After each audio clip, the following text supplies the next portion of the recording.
Performance ဆိုတဲ့ application လေးကိုရိုက်ရှာလိုက်မယ်နော်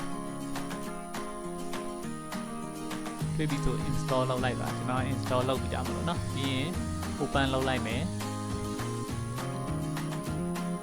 ပြီးရင် log in လုပ်မယ်ပြီးရင်ကျွန်တော်ဒီမှာ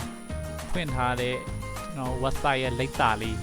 ရိုက်ပေးမယ်နော်ဟိုမှာ ushot.com ပေါ့နော်အဲ့လိုမျိုးလေးရိုက်ပေးမယ်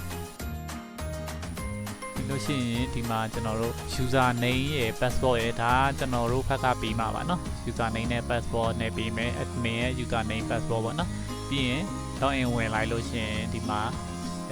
my store ဆိုပြီးတော့မှဒီမှာ application နဲ့ဝင်သွားပြီဒါဆိုရင်ကျွန်တော်တို့ဖွင့်ထားတဲ့ website ကိုကျွန်တော်တို့ထိချုပ်လို့ရပြီပေါ့နော်ဒီမှာ order လက်ခံလို့ရမယ်ပြီးတော့ product တွေကိုအသစ်တင်လို့ရမယ် product တွေဟောင်းနေပြန်ဖြတ်ခြင်းလည်းဖြတ်လို့ရတယ်ဒီမှာခန့်ခွဲလို့ရတာပေါ့နော်တခြားအဲ့ order တင်နီး order လက်ခံနီးတွေ product